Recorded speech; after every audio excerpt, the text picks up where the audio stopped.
ठीक है, तो अब सबसे पहले हम देखते हैं, पहले हम प्रोजेक्ट क्रिएट कर लेते हैं स्क्रीन लिंकिंग के लिए। अब अगर स्क्रीन लिंकिंग करनी है तो इसका मतलब क्या है कि यकीनन मेरे प्रोजेक्ट में एक से ज़्यादा स्क्रीन्स होंगी। यानी अभी तक तो एक स्क्रीन होती थी ना जब प्रोजेक्ट क्रिएट करते थे, अब एक से ज़्यादा स्क्रीन्स होंगी। अच्छा, स्क्रीन्स क्रिएट कैसे की जाती हैं, this is very important.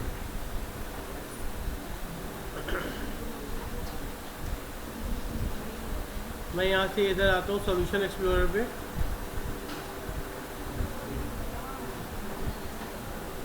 Okay guys, ये देखिए सॉल्यूशन एक्सप्लोरर पे मैंने राइट क्लिक, ये अभी आपके सामने एक स्क्रीन नज़र आ रही है। अच्छा, ये एक ही प्रोजेक्ट के अंदर मल्टीपल प्रोजेक्ट्स ओपन हो गए हैं।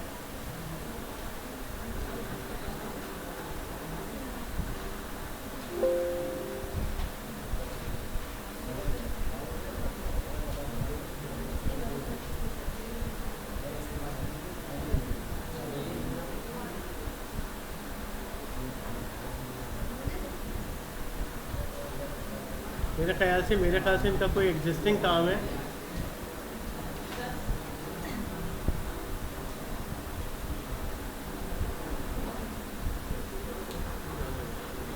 ओके गाइस, एक तो ये स्क्रीन हो गई फॉर्म 1 के नाम से। ठीक है, अब मुझे मज़ीद स्क्रीन बनानी है तो कैसे बनाएंगे? आपके प्रोजेक्ट पर राइट क्लिक कीजिए, ऐड न्यू आइटम। जैसे आप इस पर क्लिक करेंगे तो एक डायलॉग बॉक्स ओपन हो जाएगा जिसमें हमारे पास डिफरेंट कहना चाहिए आइटम्स आ जाएंगे जिसको हम ऐड कर सकते हैं अपने प्रोजेक्ट के अंदर। यहाँ पे हम ले लेंगे विंडोज़ फॉर्म और नीचे जो फॉर्म का नाम है उसका फॉर्म का नाम रख देंगे, लाइक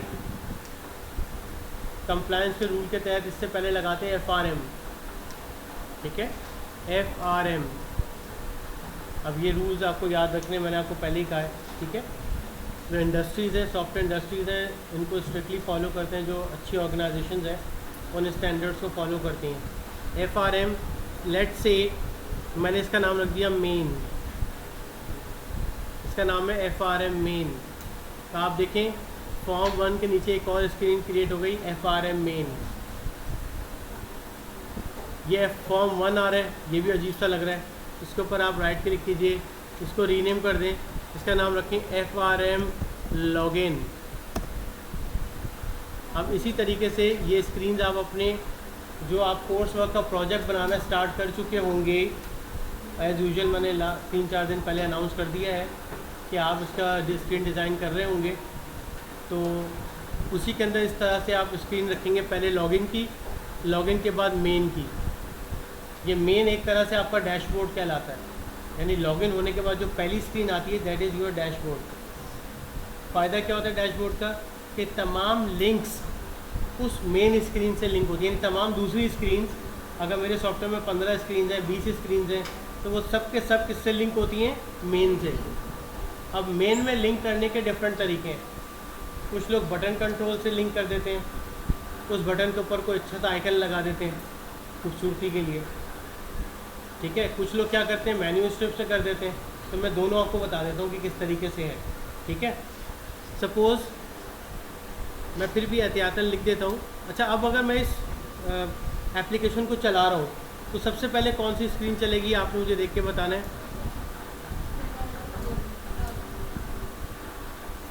चलाते हैं, देखते हैं।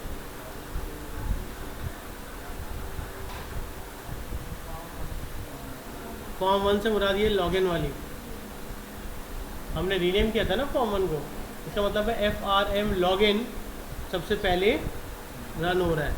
हम एहतियातन क्या करते हैं, यहाँ पे लिख भी देते हैं लेबल से कि ये कौन सी स्क्रीन है, ताकि हमें आइडेंटिफाई हो सके कि ये लॉगिन की स्क्रीन है। ठीक है, इस पर राइट क्लिक किया, प्रॉपर्टीज़ में गए, इसका नाम रख दिया लॉगिन स्क्रीन। फॉन्ट साइज़ हमने थोड़ा बड़ा कर दिया, प्लस इसको हमने बोल्ड कर दिया।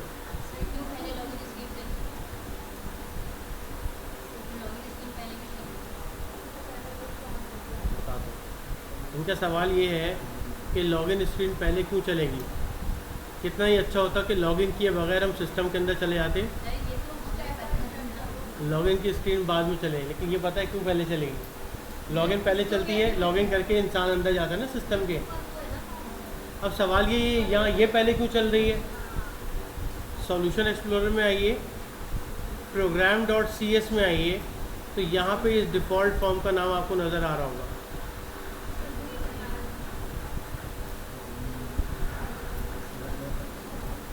ये देखें गाइस, आपको डिफ़ॉल्ट फॉर्म का नाम नज़र आ रहा होगा, FRM लॉगिन। यहाँ मैं जिस फॉर्म का नाम दूंगा वो फॉर्म सबसे पहले रन होगा। अगर तफाकर मैं यहाँ पे नाम दे दूँ FRM मेन, तो पहले सबसे पहले जो एप्लीकेशन अप होगी तो वो FRM मेन रन करेगी। तो अगर मैं लॉगिन की स्क्रीन बाद में भी बना रहा हूँ तो कोई मसला नहीं है, बस मैं यहाँ के स्क्रीन का नाम चेंज कर दूँगा FRM लॉगिन। तो ऑटोमेटिकली एप्लीकेशन अपनी फर्स्ट एंट्री स्क्रीन को पहचान लेगी। First entry screen, entry means कहाँ से आपका सॉफ्टवेयर एग्जीक्यूट होना शुरू होगा। अच्छा, ये आपको पता है यहाँ कंपाइलर यहाँ सबसे पहले क्यों आएगा, क्यों आएगा? नहीं, अरे भाई यहाँ आएगा तो उसको पढ़ेगा तो सबसे पहले इसको चलाएगा ना, लेकिन यहाँ सबसे पहले आएगा ही क्यों? ये मेन, ये वाला मेन लिखा हुआ है इस वजह से नहीं, इसके साथ एक वर्ड लिखा हुआ है स्टैटिक। कंपाइलेशन में स्टैटिक मेंबर्स सबसे पहले एग्जीक्यूट होते हैं। एक प्रोजेक्ट में मल्टीपल स्टैटिक मेंबर्स नहीं होते, कोशिश होती है कि एक ही हो, बिकॉज क्योंकि वो एप्लीकेशन का एंट्री पॉइंट डिसाइड कर रहे होते हैं कि एप्लीकेशन का एंट्री पॉइंट क्या होगा। इसलिए कंपाइलर के लिए एप्लीकेशन का एंट्री पॉइंट यही है, क्या है कि सबसे पहले कौन सा लॉग फॉर्म रन कर दिया जाए, FRM लॉगिन, और यहाँ से यूज़र लॉगिन करके कहाँ जाएगा, मेन के अंदर। बात क्लियर हो गई? ये लॉगिन की फंक्शनलिटी भी मैं करा चुका हूँ किसी सेक्शन में, बहुत पीछे हो तुम लोग, खैर कोई बात नहीं, खींच दूंगा मैं, ठीक है। ओके गाइस, ये बात इतनी समझ में आ गई। अब सवाल ये है कि FRM मेन के अंदर कैसे चलना है। फॉर एग्ज़ाम्पल कुछ लोग ऐसे करते हैं, पहले मैं बटन कंट्रोल बता दूं, फिर मैं मेन्यू स्टेप बताऊंगा। फॉर एग्ज़ाम्पल ऐसे आए, यहाँ से बटन कंट्रोल लिया, ड्रैग एंड ड्रॉप किया, इसको इस तरह से स्क्वायर शेप बना लिया थोड़ा सा, ठीक है, और इसके ऊपर कोई आइकन डाल दिया या बैकग्राउंड डाल दिया। क्लियर है? जब इसका बैकग्राउंड या आइकन डाल दिया तो फिर ये किस तरीके से चलेगा। मिसाल के तौर पे आपने प्रॉपर्टीज़ पे गए, प्रॉपर्टीज़ पे जाने के बाद आप इसके बैकग्राउंड इमेज के ऊपर गए, ये रहा, यहाँ पे आके आपने कोई सा भी, अब आप कोई भी इमेज लेके यहाँ से डाल दें इसके बैकग्राउंड के अंदर,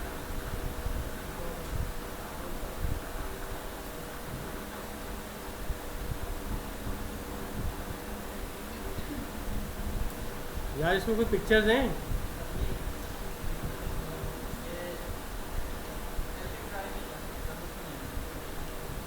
पर्सनल वाली नहीं चाहिए? कहाँ है? वेबसाइट में, एस ड्राइव में,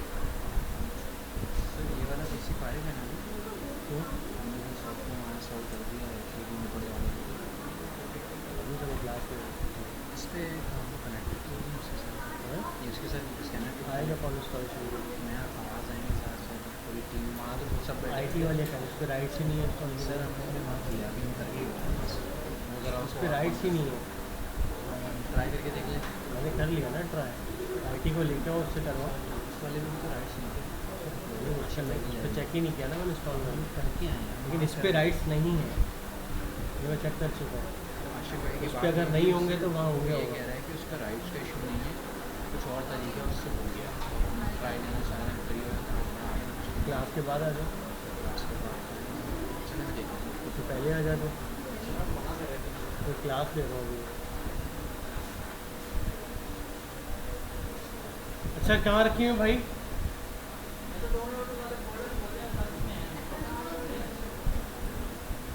मनो काबिल में है।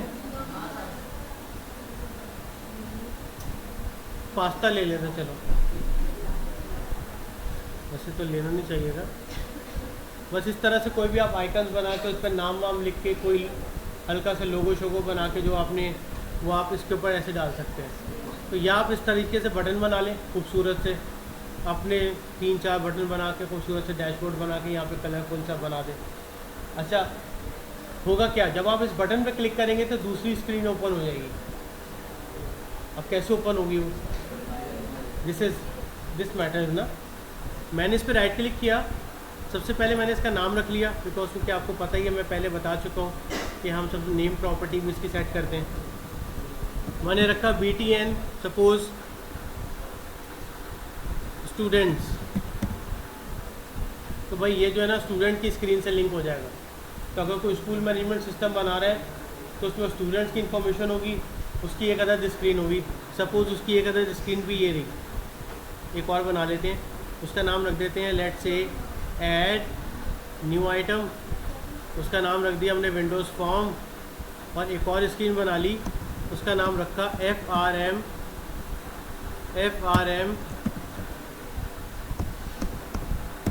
स्टूडेंट्स, ऐड कर दिया। एक और स्क्रीन आगे स्टूडेंट्स की। क्लियर? मैंने क्या किया, एहतियातन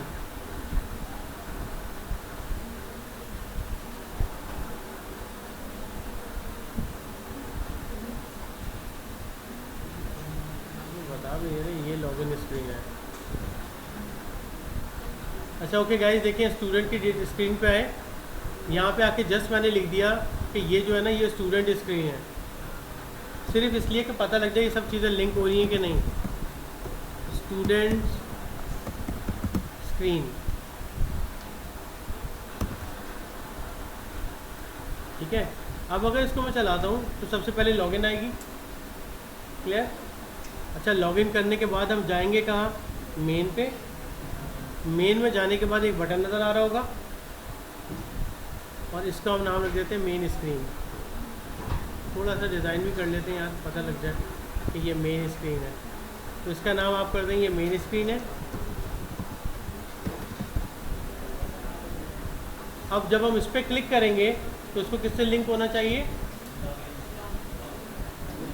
यानी लॉगिन से आगे आए वापस लॉगिन पे चले जाएंगे, स्टूडेंट से लिंक होगा ना। तो मैंने इस बटन पे डबल क्लिक किया, इस बटन के बैक कोड पे आ गए। यहाँ के मैंने क्या किया था गौर से देखिएगा, FRM students OBJ is equal to new FRM students, यानी जिस फॉर्म पे जाना है उस फॉर्म का ऑब्जेक्ट बना लो, जिस फॉर्म पे भी जाना है। और ऑब्जेक्ट बनाने के बाद उस ऑब्जेक्ट का नाम लिखो डॉट शो, उस फॉर्म को शो कर दो। लेकिन एक मज़े की बात ये, आपने अभी तक मुझे एक बात बताई नहीं कि सर जब आप इसको चलाएंगे तो लॉगिन स्क्रीन आएगी, फिर लॉगिन स्क्रीन में हम कुछ कर ही नहीं सकते, तो वो मेन पे कैसे जाएगी। मतलब आप देखें लॉगिन स्क्रीन पे कुछ भी नहीं है, इसका मतलब आप मेन पे जा ही नहीं सकते। ओहो, तो फिर अब हमें एक काम करना पड़ेगा, हम लॉगिन का कोड लिख देते हैं। ठीक है, कैसे लिखेंगे, मशीन सही नहीं है यार। करेंगे क्या, देखें मैंने एक बटन ले लिया लॉगिन का, प्लस 2 अदर टेक्स्ट बॉक्सेस ले लिए, 1 यानी एक हो गया यूज़र नेम और एक हो गया पासवर्ड। एक में मैं यूज़र नेम डालूंगा, दूसरे में पासवर्ड डालूंगा। उसके बाद जब मैं लॉगिन के बटन पर क्लिक करूंगा तो बाकायदा ये पासवर्ड चेक करेगा, और चेक करने के बाद अगर तो सही है तो मेन पे चला जाएगा, और अगर सही नहीं है तो वही रहेगा। ठीक है। तो मैंने क्या किया, मैंने कहा अच्छा भाई इसके ऊपर थोड़ा सा काम कर लेते हैं। इस पर राइट क्लिक किया भाई, इसका नाम रख दिया जनाब यूज़र नेम। बेटा प्लीज़ बातों की आवाज़ नहीं आए। ये यूज़र नेम हो गया। इस पर राइट क्लिक किया, इसका नाम रखा पासवर्ड।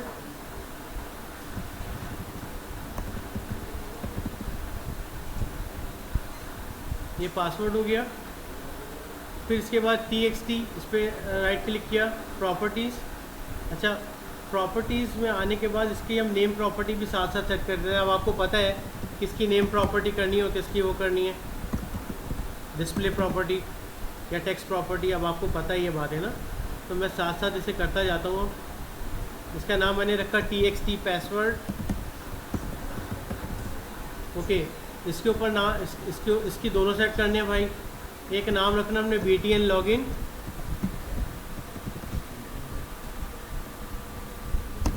और दूसरा नाम रखना है भाई इसके हमने टेक्स्ट प्रॉपर्टी सेट करनी है।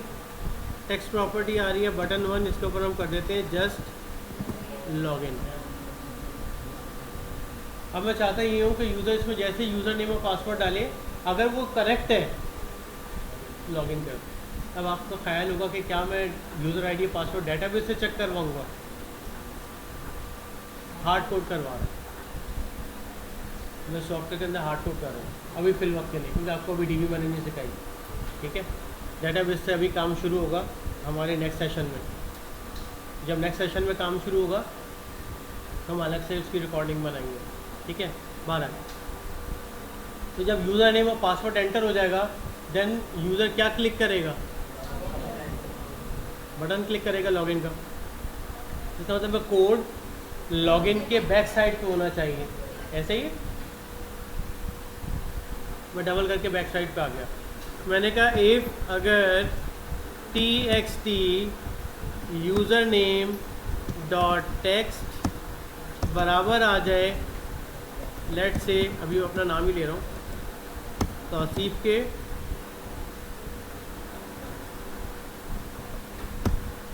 एल्स, वरना यूज़र नेम गलत है। अगर यूज़र नेम तौसीफ के बराबर नहीं होगा तो यूज़र नेम रॉन्ग है ना। तो मैसेज बॉक्स, ये मैं आपको बता चुका हूँ, dot show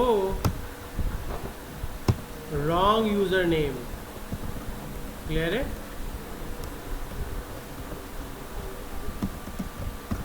wrong user name. फिर उसके बाद हमने इसी को सेलेक्ट किया और इसके अंदर आ गए और कहा अगर txt पासवर्ड डॉट टेक्स्ट बराबर आ जाए abc123 के, तो इसका मतलब है पासवर्ड भी मैच हो गया। इसका मतलब है यहाँ क्या करूँगा, गो टू मेन स्क्रीन पे चले जाओ, यूज़र आईडी पासवर्ड दोनों मैच हो गए। अदरवाइज अगर पासवर्ड गलत है तो मैं कहूँगा रॉन्ग पासवर्ड प्रोवाइडेड। भाई रॉन्ग पासवर्ड दिया जा रहा है। अब मुझे ये भी पता लग जाएगा कि कब यूज़र नेम गलत है और कब पासवर्ड गलत है। अदरवाइज़ इस जगह पे मैं डेटाबेस को लिंक कर सकता था, लेकिन मैंने फिल वक्त उसको हार्ड कोड करके प्रोग्रामिंग को, लॉगिन को फंक्शनल करने के लिए मैंने हार्ड कोड कर दिया। तो अक्सर ऐसा होता है कि जो क्लाइंट्स हैं वो कहते हैं कि हमें एप्लीकेशन का प्रोटोटाइप दिखाया जाए, तो हम प्रोटोटाइप हार्ड कोड करते हैं, डीबी लिंक नहीं करते, हम हार्ड कोड प्रोटोटाइप जनरेट कर देते हैं। पूरी फुल फंक्शनल होती है वो, यूज़र क्लिक करता है, महसूस होता, कहता है वाह मज़ा आ गया। हालांकि बैकएंड पे डेटाबेस वो डमी डेटा के साथ डली हुई होती है, हार्ड कोडेड डेटा के साथ होती है। फिर आप उसके साथ डीबी कनेक्ट करते हो। तो मैंने भी हार्ड कोड डेटा से फुल फंक्शनल लॉगिन बना दिया है। अब देखते हैं काम कर रहा है कि नहीं, लेकिन पहले मैं यहाँ पे मेन का ऑब्जेक्ट बना के उसे कॉल कर लूँगा। ठीक है, तो हम क्या करेंगे, frm main obj is equal to new main. फिर हम कहेंगे obj डॉट, बेटा बातों की आवाज़ नहीं है, शो अब मैंने ये काम कंप्लीट कर लिया कि अगर यूज़र आईडी पासवर्ड ठीक है तो मेन लॉगिन कर दो, अदरवाइज़ ये मैसेजेस शो कर दो, यानी हम वही लॉगिन की स्क्रीन पे खड़े रहेंगे, कुछ भी नहीं होगा। चला के देखते हैं वही। पहले अब मैं रॉन्ग केसेस पास करूँगा, यानी मैं रॉन्ग केसेस दूंगा टेस्ट केसेस में। यानी पहले यूज़र नेम गलत डाल के देखेंगे मैसेज आ रहा है कि नहीं। यूज़र नेम में डाल दिया लेट से फरहान, तो रॉन्ग यूज़र नेम, ठीक है, ये यूज़र नेम मौजूद नहीं है। लेट से मैंने नाम सही दे दिया और पासवर्ड डाल दिया DEF, क्लिक किया, रॉन्ग पासवर्ड प्रोवाइडेड, पासवर्ड भी रॉन्ग है। मैंने कहा अच्छा यार मुझे इसमें डाल दो ABC 1 2 3, अब कभी पासवर्ड नज़र भी आ रहा है। तो यार ऐसा सिस्टम होना नहीं चाहिए। मैं भी बताता हूँ कि इसके टेक्स्ट को हाइड कैसे करना है, मीन्स इसको पासवर्ड फील्ड कैसे बनाना है या पासवर्ड कंट्रोल कैसे बनाना है, अभी मैं बताता हूँ, ठीक है। उसकी प्रॉपर्टी है एक। हमारा लॉगिन करके देखते हैं मेन पे जा रहे हैं कि नहीं। यस, हम मेन पे चले गए। अच्छा जी, इस पर आके क्लिक किया डैशबोर्ड पे, तो स्टूडेंट स्क्रीन भी आ गई। इसका मतलब अब मेरी सारी स्क्रीन आपस में एक दूसरे से कनेक्ट हो चुकी हैं और ये फुल फ्लैश लॉगिन फंक्शनैलिटी के साथ मौजूद है इस वक्त। क्लियर है। अब अगर मिसाल के तौर पे आप कहते हैं कि नहीं यार मुझे बटन कंट्रोल पसंद नहीं आया, मीन्स मुझे ना ये जो आप बना रहे हैं ना ये कहाँ गया, ये बटन वाला स्टाइल पसंद नहीं आया, आप कोई और स्टाइल बताएं भाई, मतलब कोई और तरीका बताएं जिससे सारी स्क्रीन लिंक हो जाए। तो अक्सर लोग क्या करते हैं कि यहाँ पे बटन कंट्रोल्स नहीं लगाते, यहाँ पे कंपनी की प्रोफाइल, कंपनी का लोगो, कंपनी कब इस्टेब्लिश हुई, ये सब चीज़ें लिख देते हैं मेन स्क्रीन पे अट्रैक्टिव बनाने के लिए। और जितनी स्क्रीन्स हैं वो मेन्यू स्ट्रिप से लिंक कर देते हैं। मेन्यू स्ट्रिप क्या होती है, आप टूल बॉक्स पे आए, आपने यहाँ से आने के बाद मेन्यू स्ट्रिप ये रही, मेन्यू स्ट्रिप लिया, ड्रैग एंड ड्रॉप। जैसे आपने ड्रैग एंड ड्रॉप किया तो अब मैं स्क्रीन्स को ऊपर सेट कर सकता हूँ। फॉर एग्जांपल मैं यहाँ आया, मैंने आके कहा स्टूडेंट्स लेट्स से,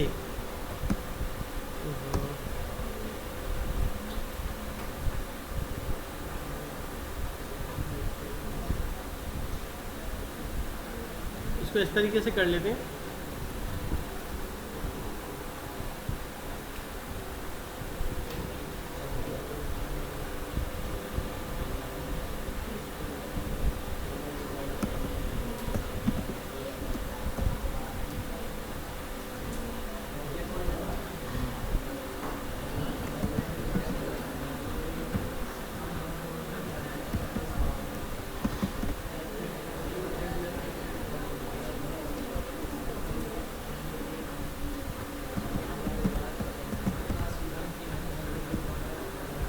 एक मिसाल दी है जस्ट मैंने,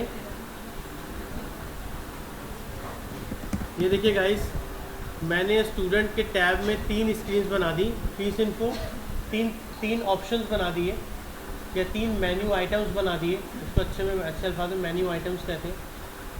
फीस इन्फो, अटेंडेंस, डिटेल्स। अब स्टूडेंट में जितनी है वो स्टूडेंट्स के अंदर सब ऑप्शन चल जाएंगे। अगर टीचर है तो यहाँ पे आपने डाल दिया टीचर्स, उसकी जितनी स्क्रीन्स भी है ना, TEA, उसकी जितनी भी स्क्रीन है ना वो फिर नीचे आ जाएंगी, लाइक उसकी डिटेल्स, उसकी लेट से अटेंडेंस। तो आपने क्या किया, आपने 2 टैब बना दिए, टीचर्स के साथ टीचर्स और स्टूडेंट्स के साथ स्टूडेंट्स। क्लियर। अब मुझे डिटेल्स के साथ, स्टूडेंट की डिटेल्स के साथ स्टूडेंट की स्क्रीन लिंक करनी है। तो यहाँ पे तो तुमने बटन लगा दिया था जिस पे लिखा हुआ था स्टूडेंट डिटेल्स, खूबसूरत सा उसके साथ लिंक कर दिया। यहाँ पे तुमने ज़रा ऑर्गेनाइज तरीके से रखे हैं सारे, वरना मुझे क्या करना पड़ता, बटन में से ढूंढना पड़ता, फीस इन्फो कहाँ गई, या अटेंडेंस है तो टीचर का अटेंडेंस कहाँ है और स्टूडेंट का अटेंडेंस कहाँ है।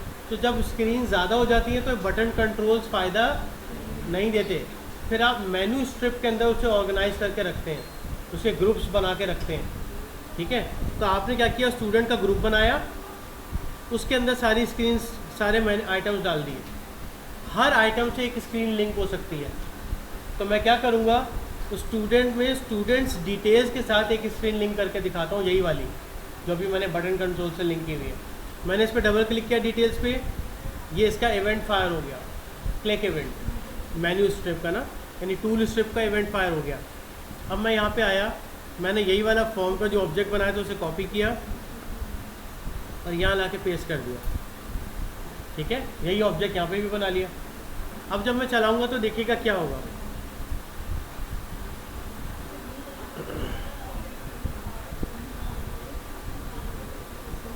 जस्ट मैंने आके कहा तौसीफ ABC123 लॉगिन, मेन आ गया। अब देखो ये ऑप्शंस ऐसी मौजूद है, मैंने क्लिक किया, ये स्क्रीन आ गई। क्लियर है?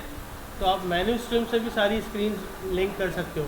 पहले सारी स्क्रीन क्रिएट करोगे, देन लिंक कर दोगे। अब एक सवाल मेरे पास आया कि सर अगर एक प्रोजेक्ट पे 3 लोग काम कर रहे हैं और तीनों 3-3 स्क्रीनें बनाते हैं तो वो तीनों एक जगह कैसे आएंगी?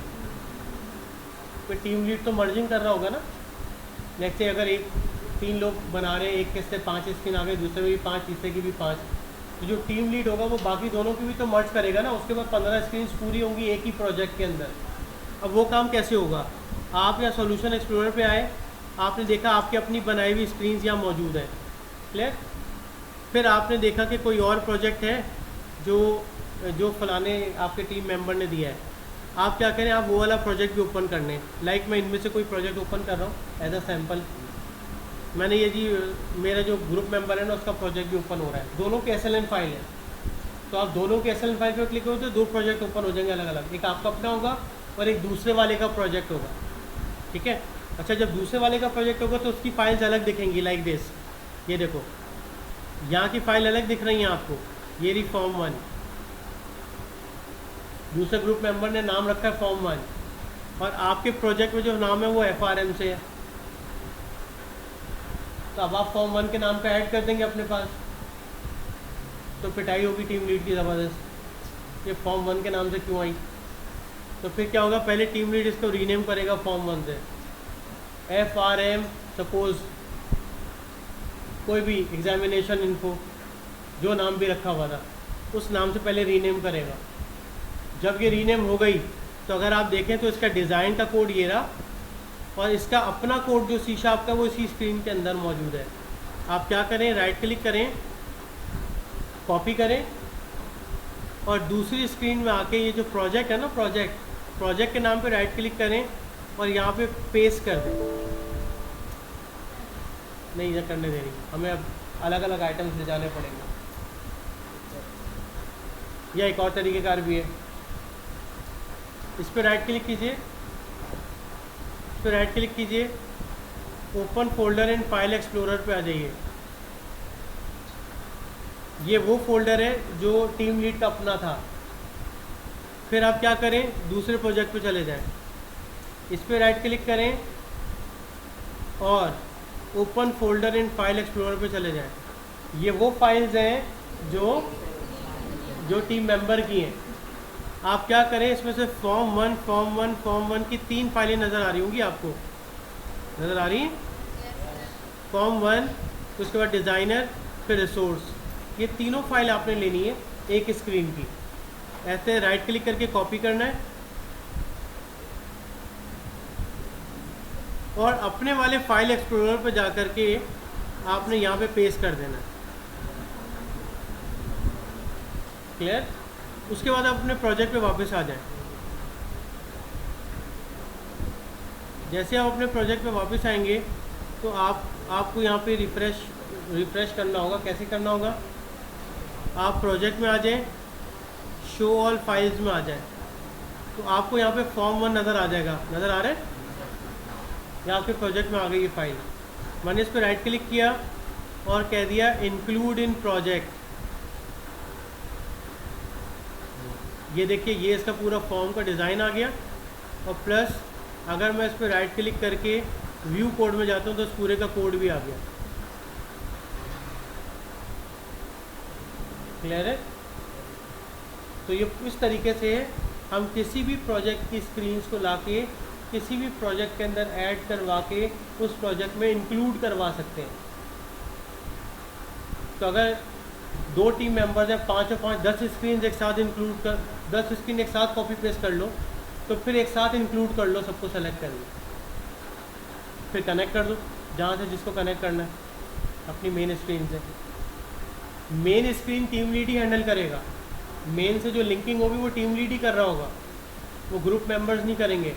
ग्रुप मेंबर्स सिर्फ अपनी अपनी स्क्रीन्स बना के उसकी प्रोग्रामिंग करके कोडिंग करके उसे डेटाबेस टेबल के साथ फुल फंक्शनल करके रेडी कर देंगे।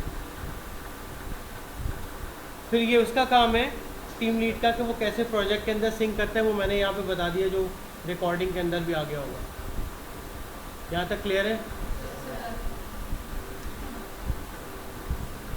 ठीक है गाइस।